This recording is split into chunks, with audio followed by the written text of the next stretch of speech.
I've always liked the Hindu scriptures. I also like Sufi, and I like the Quran. I like Course in Miracles. Some people think I never read. Man, I read too much. That's why I don't read anymore. And they were all necessary. They were all help to wake up my own dormant knowledge inside me. But I want to talk about the Hindu. It's called the ashrama system. They talk about 4 stages in life, and yeah, this really makes sense. It's just we can't skip the evolutionary process that God has embarked on through you. Can't do it because people get frustrated. They're, for example, they're 20s, but they want to be in a later stage of wisdom than what they are. So then they start looking online or trying to find techniques that will catapult them into like the next stage. It's like, no, you have to go through the stages. You have to go through the process. You can't buck the evolutionary process. We need to focus more on acceptance of this game rather than trying to find cheat codes all the time.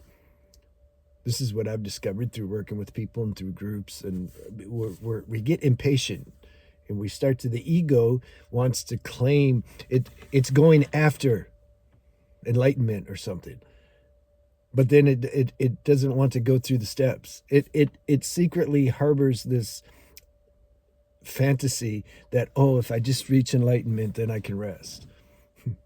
You never reach, man. You never reach. And so what difference does it make if you're in stage 1 or 2 or 3 or 4? Okay, let's talk about stages. First stage, they call it brahmachari stage. That's a stage where you're in the process of knowledge. You're you're learning, you're making the body fit so that you can do the next stage, basically. Because when we're duped into this society and all this conditioning, and we're given this limited body, we have to like figure some things out. We have to reawaken, so to speak. I don't care if you already were awakened in previous lives. If you come back here, you have to reawaken again. It's the rules of the game. And so that's why they talk about like good lifestyle habits, good diet, preserve your sexual energy, keep the body fit, get knowledge, learn about yoga, spirituality, learn your trade. You find out what your gift is in life, and then pursue that. I like those schools. I always forget the name of it. It's not a public school. It's a school where you go, Montessori school or something.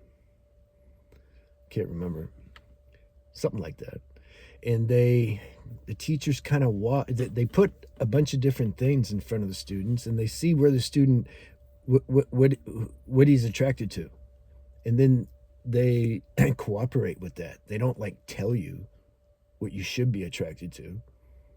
And remember dates. In 1492 Columbus like discovered the ocean blue. Like, they don't do that. They find out what your gifts are, and they let you pursue them. So this is that stage. Then next stage, call it householder stage. Get a family, raise kids, earn money, take care of the kids. You do all that. Now some people, you're not gonna have a family. It's okay. You're still in that stage though. You're still in that stage of pursuing, of like finding yourself,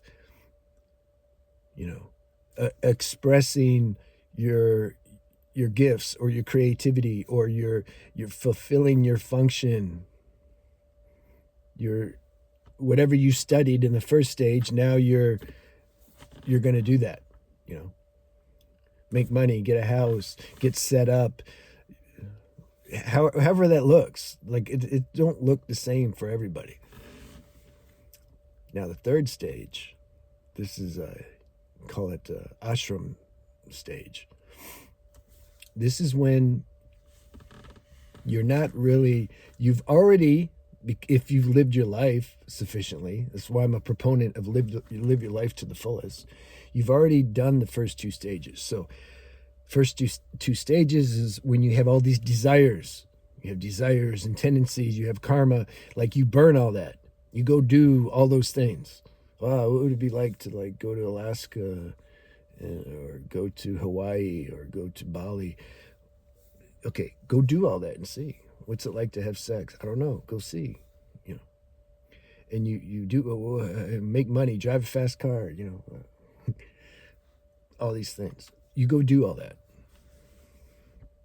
Raise a family. Okay. So then, the third stage, you've like already done all that. You don't need to do it anymore. Now, some beings come into this life and they have very few desires. If you're one of them, organically, not that you're suppressing desires, not that you're like saying, well, I shouldn't have the desires because it's not spiritual, so I'm going to pretend like they're not there. No, you just like, you don't have many desires. Yogananda was like that. He didn't have a lot of desires. So, oh man, intruders.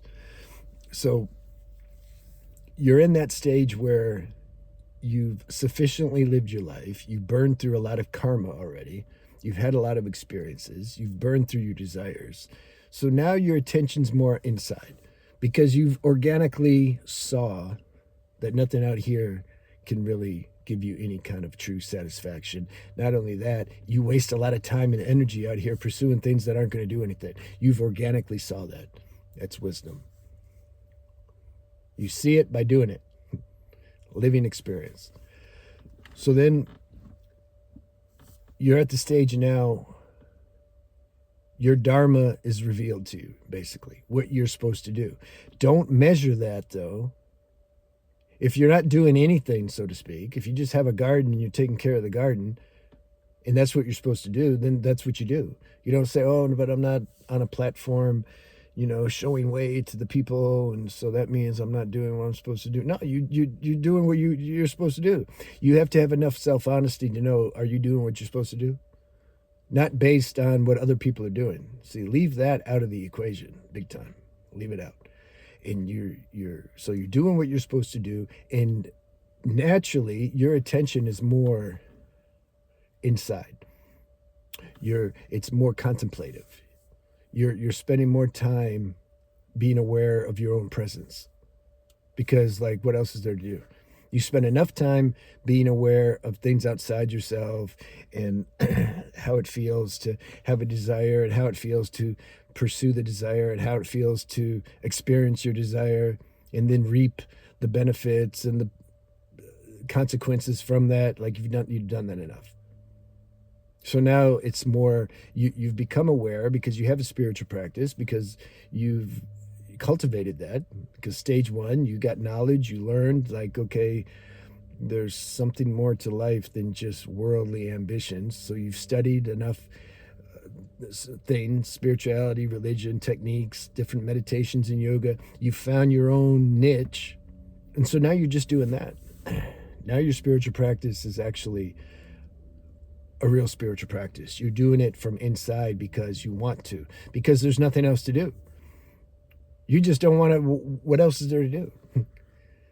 You're not, it's no more like enticing or exciting to put your attention on like, oh, if I go out, I wonder if I'm going to meet a girl, or I wonder if I'm going to meet a guy, or I'm going to find my twin flame, and I'm going to, you know, or if you're a Hollywood actor, I wonder if I'm walking my dog, if a director's going to see me, and then, yeah, I'm going to land my big part, or I don't know. You're just done. You're not thinking about your business anymore and trying to set that up and, you know, how's it doing? And, oh no, should I change my business? You see, that stage is a necessary stage, though. Stage two, that stage. You have to go through that stage. We can't just skip it. Cooperate with the life force. The life force tells you what stage you're in. So you got to cooperate with that. So let's say you lived your life full. You organically arrive at stage three. You're just doing your dharma and you're doing your spiritual practice, and that's what you do. That's all you do. And you take care of things in life that life like is making you take care of. If you have to take care of your mom, or you have to take care of some, you know, your sick person relationship, or that you're person that you're in relationship with, okay, so be it. You that's your dharma too. That's karma yoga. There's a lot of spiritual benefits in that. But you're no longer adding unnecessary things to your life that aren't like really important.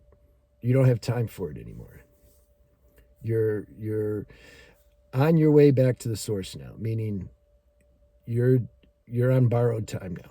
Your existence here isn't going to be, your life is more than half over. And you're happy, you're glad. You're like, "Oh yeah, good. I made it." Jeez. You know. It's more like that. Last stage. I think they call it sannyasa stage. This stage, not everybody experiences this. Okay, this is I'm giving a general. You understand, like everything. Anytime we talk or use words, we're given a general, because there's always exceptions. And the intellectualists, they like to point out the exceptions. Oh, but you missed this. I'm like, okay. The last stage though is when you feel, because you could have a freak accident or you could just die all of a sudden, and that could be your destiny, so you won't experience this stage. Well, let's assume you experience this stage. You start to feel that your life force, it's about done. 5% left or something, 10%. You can feel it. You can start to feel your life force leaving after your prime. After 35 or so, you can start to feel it. You can just see, like, okay, doesn't matter what I do. I can take all the protein powder and go to gym, try to get my gains, but like still, the life force is diminishing because it's a law. So then, when you reach this last stage, though, then you really see. You're like, oh, whoa, this the clock on this machine is going to get punched like soon. So those beings, they go into seclusion. Basically, they're done. No more dharma, no more anything. Like they're meeting God directly now. They're using these last, I don't know, days or weeks to really just sever any cords that are still left that's tying them to human identity. Because when you're at that level and you go into that contemplation, you can feel where the hooks are. You can feel where the identity is. So then you're bringing that into your conscious awareness, and then that gets dissolved. That's what you're spending your time doing. And some people even fast. Like when you really get to the end and you're done, they may feel intuitively to cooperate with this transition. And it's like, why keep feeding the body and drinking like it's done? Why am I prolonging the inevitable? And they can have a really peaceful exit also. It depends. It just depends. There's no standard here. So that's a special stage. Those are the stages. Now, you're going to go through them in your own way, though. If you don't have a family, stage one, everybody has to do that. If you don't get the knowledge, if you don't take care of your vessel as best as you can, how you're not going to have a spiritual practice. You're not going to. Your mind's going to be so dull. You're just going to be collateral damage, like 85% of the people. So this first stage is important. Take care of your body. Don't wreck this machine by burning up your energy and just doing bad lifestyle habits and everything. Of course, you can't help it, like I did. So, like, what am I, a hypocrite? But you just do the best you can. That's what I'm saying. And then either you have a family and you take care of them, or you just do your thing. Whatever your thing is. If you've done stage one, stage two is going to be automatic. You're going to find the life force is going to have you do something. And then you just do that and don't judge what it is. And you do that until all this is organic, man. It all happens automatically. It just kind of, you live your life and you let the life force guide you what to do. You write down what your main desires are that you want to experience. You go do all that. Stage three is going to be automatic. Everything starts to condense into the only things that actually matter, which is realizing your true nature. Like that's automatic. So if you've done stage 1 and 2 sufficiently, stage 3 is going to be automatic. Your life is going to simplify automatically. And then stage 4, yeah, when your life force is going, it's very clear. It's like very clear, and you can feel it. It's just going, man, and you're cooperating with it. Don't fight it. That's why I made a couple videos about death, leaving the body. If you fight and resist that, you miss so much. People can become awakened, man, in that last day or hour or minute if they surrender to like what is, surrender to the situations of life, to this process that God has created and is going through in you as you. There you go. Those are 4 stages of life.